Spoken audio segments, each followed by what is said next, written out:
السلام علیکم سامعین، اس وقت ہم سیرت پاک کے حوالے سے مجلس دعوت الحق کے چیئرمین مولانا عبدالستار سلام قاسمی صاحب کا ایک بیان پیش کر رہے ہیں۔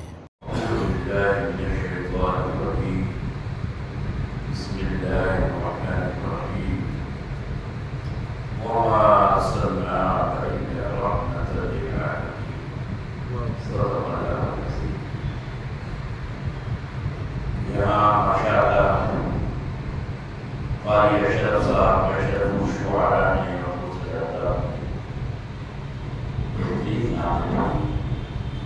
نعت کا ایک شعر میں پڑھ دیتا ہوں، اور یہ شعر وہ ہے جو نبی اکرم صلی اللہ علیہ وسلم کی موجودگی میں پڑھا گیا ہے۔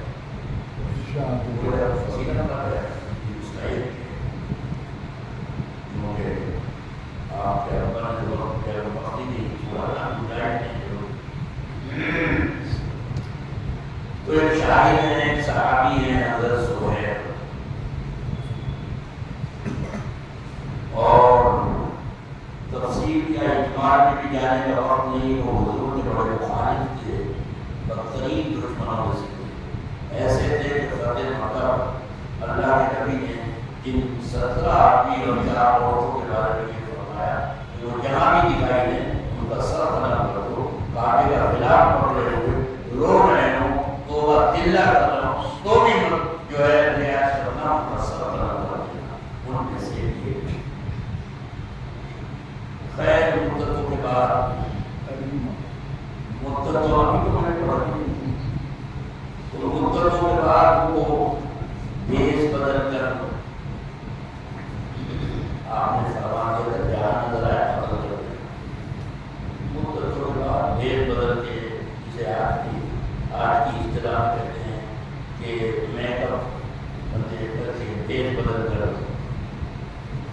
وہ حضور کی مجلس میں آ گئے اور کھڑے ہو کر یہ عرض کیا کہ حضور کیا اگر زہیر معافی مانگ لیا تو اس کے لیے بھی معافی ہے؟ آپ نے فرمایا کہ ہاں معافی ہے۔ تو انہوں نے کہا میں نہیں زہیر ہوں۔ لوگ لب کے قتل کرنے کے لیے اشتہاری وہ مجرم تھے، آپ نے فرمایا کہ اب ہمیں امان دے دی۔ تو وہ ایک لمبا چوڑا قصیدہ لکھ کے جاتے، شاعر تھے، بہت بڑے شاعر تھے، پہلے مخالفت میں پیش گئے، بڑی بڑی بدتمیزیاں کی، بےروزگیاں کی، مسلمان عورتوں کے بارے میں گندگی اٹھانی، خیر تو اس کی پلٹ میں وہ ایک پورا قصیدہ لکھ کے جائے تھے۔ اس میں ایک شعر ہے کہ انک لنور یستضاء بہ، آپ بلا شک و شبہ دیکھیے یہی بیٹھے ہوئے ہیں، اتنا تحقیق کے لیے ہے، اور لنور میں جو نام ہے وہ بھی تحقیق کا ہے، انک لنور یستضاء بہ، آپ تو وہ نور ہیں جس سے دنیا جگمگا رہی ہے، سبحان اللہ سبحان اللہ سبحان اللہ، جس سے دنیا جگمگا رہی ہے۔ محمد آپ کا چہرہ ایسا چمکتا ہے، ایسا دمکتا ہے جیسے میری انڈیا کی تلوار، محمد میڈ ان ہند، محمد کہتے ہیں جو ہندوستان میں پیدا ہوئی، یہ مدھیہ پردیش میں ایم پی میں ایک جگہ تھی، محمد جی کی تلوار ہے، وہ جاتی تھی بہت سی چیزیں جاتی تھی، وہ آپ پسند کرتے تھے، عطر بھی ایک خاص یہاں کا استعمال آپ فرماتے تھے، جو عید بقرعید اور جو بیروکریٹ آتے تھے باہر ملکوں سے جو ملنے آتے تھے، اس وقت آپ ایک خاص پروٹوکول کے تحت ایک خاص کپڑا پہنتے اور ایک خاص عطر لگاتے جس کا ذکر بخاری میں ہے اور وہاں لکھا ہوا ہے بین صدور میں، اور حاشیے پر اس کے تمام شرح نے لکھا ہے کہ یجاء من الہند، وہ ہندوستان سے لایا جاتا تھا۔ یہاں کی ساگوان کی لکڑی بہت مشہور تھی، یہاں سے جاتی تھی جو چارپائی، جو تخت، جو پلنگ جو مدینے آنے کے بعد حضرت ابو ایوب انصاری نے کے مکان میں آپ رہے چند روز، آپ نے اس پلنگ پر آرام کیا اور جب گزرا بن گیا تو وہ پلنگ اتر آ گیا، اور آخری وقت جو آخری وقت آپ کا ملائے اعلیٰ رفیق اعلیٰ سے ملنے کا ہے وہ اسی پلنگ پر ہے۔ وہ پلنگ ساگوان کی چھال کا بنا ہوا اور ساگوان کی لکڑی کا بنا ہوا تھا، ساگوان کی چھال کا بنا ہوا تھا، جو ساگوان میرے بھارت کو ورث سے جاتی تھی، میرے انڈیا میرے بھارت سے جاتی تھی۔ باہر ایک شعر میں نے بھی پڑھ دیا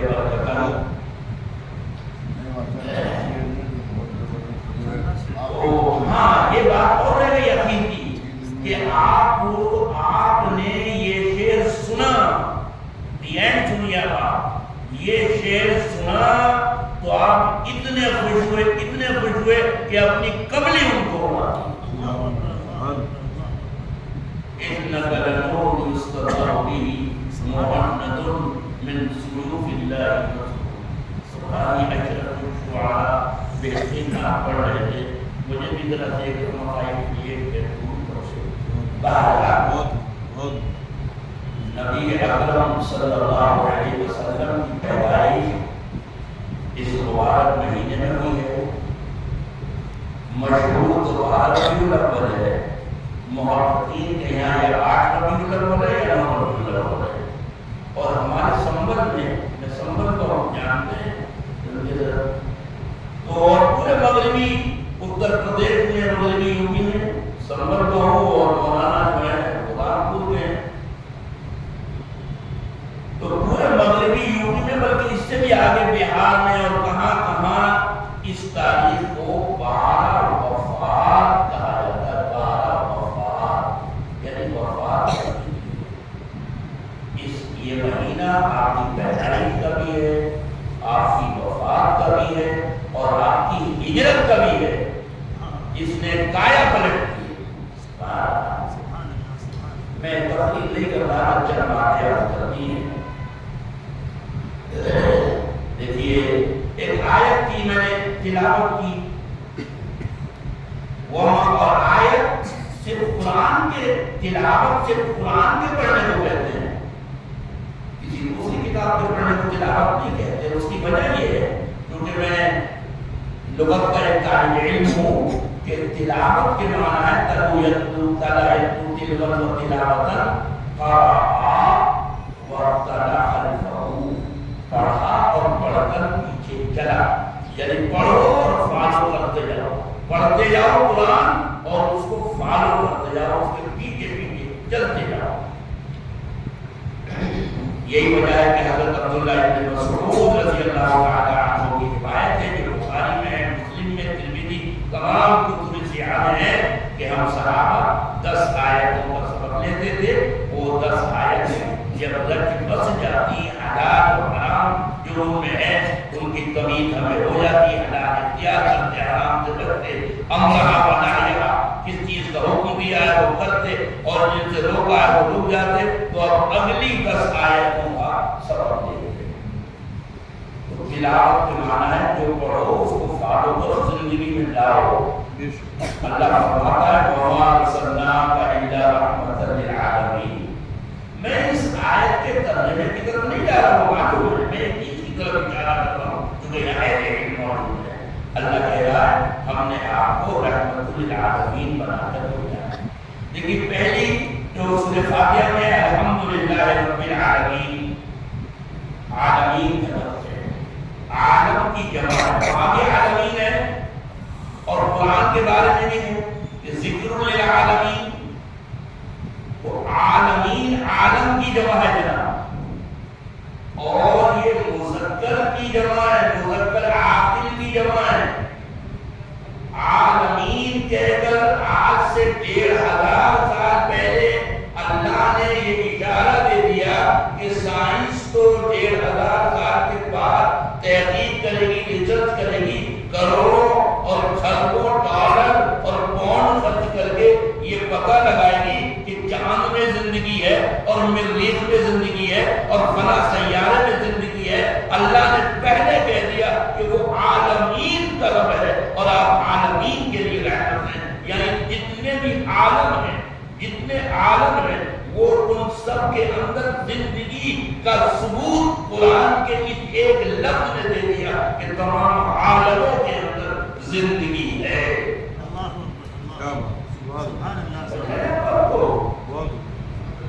بہرحال اللہ کے نبی صلی اللہ علیہ وسلم پیدا ہوئے، آپ کا میلاد ہوا، میلاد کے معنی پیدائش ہے، اس کا کوئی بھی موٹیو نہیں۔ جب آپ پیدا ہوئے، آپ کا میلاد ہوا، تو جو آپ کا چچا ہے ابو لہب، اس نے اپنی بھانی سویبہ کو، جس کو بہت سے لوگ جذباتی میں صوفیہ پڑھ دیتے ہیں، سویبہ نام ہے وہ، تو آزاد کر دیا خوشی میں۔ اور جب اللہ کے نبی صلی اللہ علیہ وسلم اس مقصد کے لیے اللہ نے ان کو پیدا کیا، 40 سال کے بعد اس صفحہ پر آپ نے آواز لگائی انا النذیر العریان، یہ ایجنڈا ہوا کرتا تھا اس وقت، لوگوں کو بلانے کا، انا النذیر العریان، انا النذیر العریان۔ مکے کی اس صفحہ چوٹی پر آپ نے کھڑے ہو کر آواز لگائی تو ہر شخص دوڑا چلا رہا ہے کہ محمد نے آواز دی ہے، ہر شخص چلا رہا ہے۔ اور اگر کوئی نہیں آ رہا، جناب پردھان جی اگر نہیں آ رہا تو اپنی جگہ اپنے بیٹے کو اور بھائی کو بھیجا کہ تو جا کر سن کہ کیا ماجرا ہے۔ فلما اجتمعوا، سارا مجمع جب اکٹھا ہو گیا تو آپ نے فرمایا اگر میں تم سے یہ کہوں کہ پیچھے ایک لشکر ہے اور حملہ آور ہونا چاہتا ہے، یقین کرو گے میری بات پر؟ تمام کی ایک ہی آواز تھی کہ ما جربنا علیک الا صدقا، ما جربنا علیک کذبا، آج تک کبھی جھوٹ آپ کی زبان سے نہیں نکلا، آپ کے بارے میں کبھی جھوٹ کا تجربہ نہیں ہوا۔ صادق الامین، صادق الامین یہ تعارف ہے۔ مکے کا ہر واسی آپ کو نام کے بجائے صادق الامین کہہ کر پکارتا تھا۔